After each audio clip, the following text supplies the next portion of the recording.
the bounty hunters. "Here you are. We're just outside if you need us, all right?" Pukey says as he opens the door ahead of them. "All right, but what are you expecting? Do you think that some kind of monster will crawl out from nothingness and jump us?" Slytherin asks. "Maybe. Do you want to take that risk?" Pukey teases. "Oh no! God forbid some many-legged dimensional thing jump out at us. I feel like I should be insulted," Harika muses. "Wait. No, you know I didn't mean you." Slytherin immediately backpedals. "I'm just teasing, young man, although it's nice to know you're so considerate," Harika says before she enters the room and pauses. The entire chamber has numerous long couches carved into bones that take up the entire outer edge. There are only small gaps between them, and whatever creature it came from must have been so massive that it would be barely capable of fitting its muzzle into the chamber while alive. "Something wrong?" Pukey asks. "Where did you get the bones?" "Carnex. Don't be too scared, though. We killed 2 fully grown adults to get the sheer amount of bone for this." "Just for the bones?" "Of course not. They were dangerously close to a small city, and a bounty had been placed on them. The creatures are well-regarded hunting targets, but like most of the other well-loved giant monsters, letting their numbers climb uncontrollably is just asking for people to be horribly killed," Pukey remarks. "I was the spotter for the hunt. I didn't do much but watch and stay with the communication array, but it was still cool. We had a pair of guns so huge that they can take down ships, and it took 2 shots from each of them to down these things. First one shattered the armored scales, and the second actually did the damage." "How close did it get?" Harika asks as she fully enters the chamber, and the doors close behind her. It's just her and Slytherin. That's a good sign. It shows that the parents have trust in the legal systems, but are still staying close in case they are needed. Well, close enough that we saw it. The big things are ambush predators with mirrored scales to resemble wherever they are. All the angles of them being on a living thing means you see its surroundings, but have a hard time making it out. They're also completely immune to lasers and resist plasma like absolute beasts. You need to hit them with something else. And we brought kinetics. "And do you often go to worlds that produce monsters?" "Well, most monsters I know about are people. Carnexes are just animals. Big animals that have selectively bred themselves into being gigantic, but just animals," Slytherin says before rubbing his scarred cheek. "People do far worse things than any animal. You need a mind to be malicious." "I see. I'm sorry you've learned that lesson at so young an age," Harika says as Slytherin slithers over a large row of armless couches carved into the bones, and then doubles up on himself to rest on all the cushions before leaning back. Clearly, the whole setup was designed for a Nagasha in mind and is a favored seat. She takes a couch across from him and settles in with half her legs dangling off one side. Short of spinning her own hammock and hanging off the ceiling, it's the most comfortable seat she has, and it's generally considered rude to leave random silk hanging in someone else's home. Way I see it, the lesson's inevitable. I just had the bad luck of a first-hand lesson way too soon," Slytherin says with a bit of a sigh. He then pulls out a small package showing he has more jerky sticks to eat. "Oh, right, want one?" "Certainly," she says, and a tiny drone rises from a pocket in his jacket and carries a jerky stick over to her in its crude but clearly strong appendages. "Thank you." There is much more flavor to the dried meat, and she quickly withdraws a chemical scanner, and it's fine. There are odd but edible chemicals on it, but it's simulated spices. "Sorry, I should have warned you. It's something that you're only really getting around Canadors and humans. They love their food with tons of flavor. So they're finding ways to spread it without poisoning other races. This is one of their successes." "I see," she says before taking another bite. There's a lot of flavor, but she has so little to compare it to. "Now, during our conversation, if we come across any subject that is still too sensitive or delicate, you let me know and I'll change the subject. My job here is to help you and make sure you're doing as well as can be expected given your history. I suspect that one of the major reasons I was sent was a misunderstanding. When the crew gave you the credit of this gestalt and its monster being killed, that was alarming but impressive. But coupled that with my scars. Yes, the idea that you've been in combat at your age is frightening enough to send up all sorts of warning lights. Couple that with the obvious injuries you've endured, and there are a great deal of concerns. All right, you know how I got this right? He asks, gesturing to his face, and she nods. You're probably wondering why I haven't gotten rid of it then. If you're comfortable telling me, I'm willing to listen. Well, there are a bunch of reasons, but I'll share two. The more gentle one is that I saw what a bad one did to Jade. By all rights, she should have long had a family, a life, and anything. She's probably older than her own mom, but everything was taken from her. Everything. I don't want to lose me. I understand, Harika says, not even hinting at just how much she wants to interview this Jade child and see how she is doing. A person reverted to a young teenager due to a botched healing coma is not something to consider lightly. And what's the second reason you're willing to share? It makes you remember, Slytherin says. If it goes wrong, you're gone. If it goes right, you remember everything clearly. I don't want to forget, but I don't want it clear. I'm already remembering too much with the nightmares. They stopped having the stink, though. And the burning feeling, I don't want them to get stronger again. I want it to get hazier and hazier until it feels far, far away. You have nightmares? Less and less, thankfully. But every couple of days I'll wake up, my tail rock hard and wrapped around my bed as I'm thrashing in my blankets. And for a second, I forget I'm safe. I broke my first few beds. I'm not like, he looks away. I'm sorry, I'm treating this like speaking with my psychologist. But you're not, are you? I do technically have the training, but I do not currently have a license to practice. Why not? Slytherin grabs onto the change of subject. The evaluator was overbooked on the day of my exams and would not be available for 3 months afterwards. Then the job I found to tide me over until I could rebook a proper exam fit me so well that I still practice it to this day. Oh, life's funny that way, she says.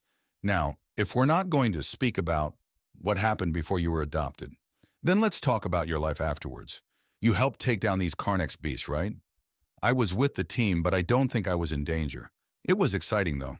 Do they do that often? Take you to places and into situations where they fight against dangerous animals or criminals? No. I asked to go with them to hunt the Carnex, and they made me promise to stay on the platform they were using to hunt. Slytherin explains before starting to count on his fingers and pausing and muttering to himself. Does that count? Does what count?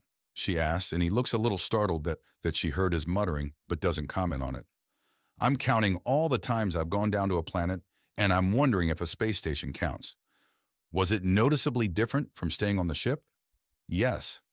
Then I'd say it counts, especially if you change it up to the times you've left the ship, she says, and he nods.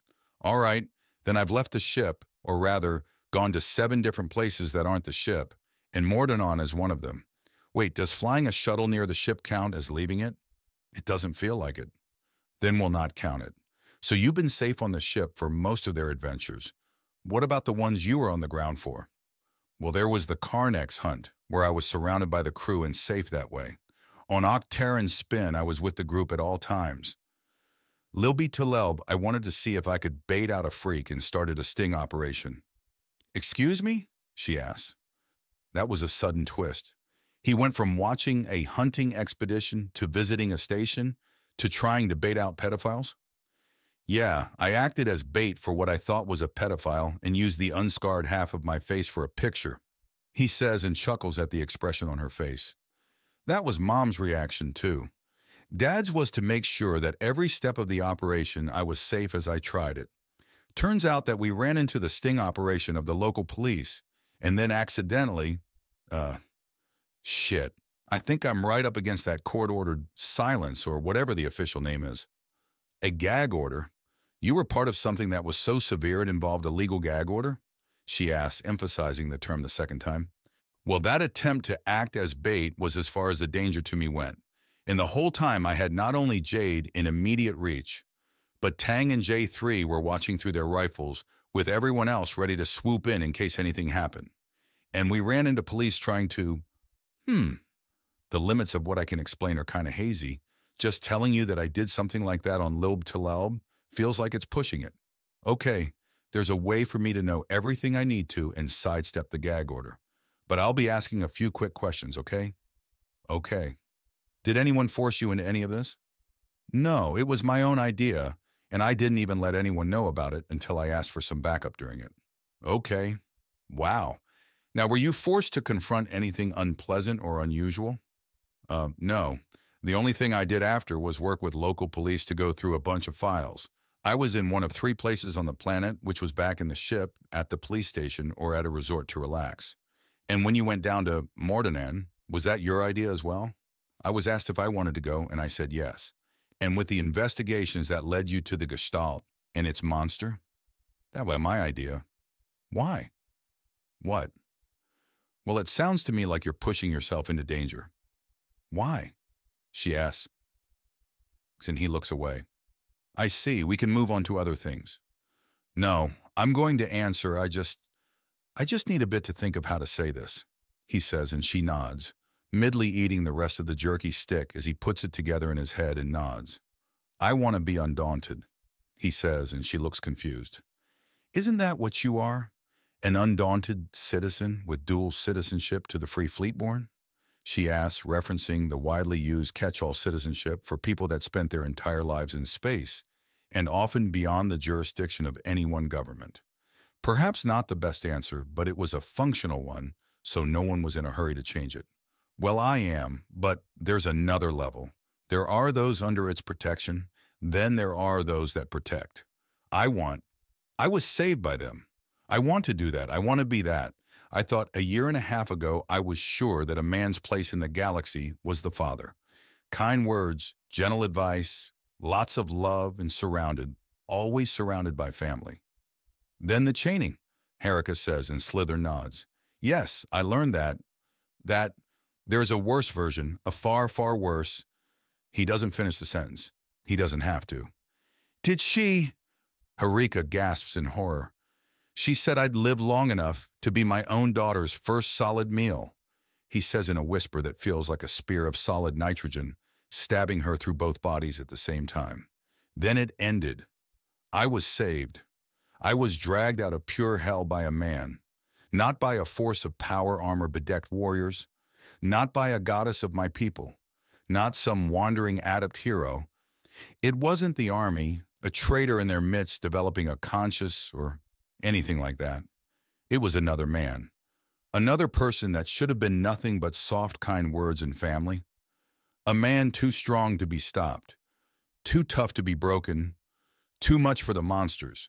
He destroyed my chains, dragged me to safety and healing, and then turned hell itself into home, Slithern says in a tone of awe. He then looks her right in the eye. That's what I want to be. Dad pulled me out of hell and then broke it into a place I feel protected in. This ship, this place used to be a nightmare, and now it's sanctuary. He's not a primal, but he's worked miracles. I want to do that. I want to be that. So your dad's your hero? Yes, and to more than just me. Octarain's Spin thanked him for his services. The Albrith system full-on swore themselves to the Undaunted after this ship and the crew came to their rescue. On Lilb to Lilb, justice has finally come to the cruel and corrupt. I was there for all of that and saw it happen. Took part in some even. I want to do more. I want to be more than watching or the occasional bit of support. I want to be like them. Too strong to hurt? Too tough to stop? Forgive me if this sounds insulting, but your dad seems to be down an arm and eye. Herika pokes ever so slightly to get further into his head and understand him. And he's stronger for it, Slithern says. The wounds were fresh when we met, the burn around his shoulder still hot and agitated, the cuts around his eye clean but still wet. He was badly hurt, maimed, or even crippled by some standards, and he still won. That's what I want. I want to be so strong that this... He gestures to his scarred face and wiggles his prosthetic fingers.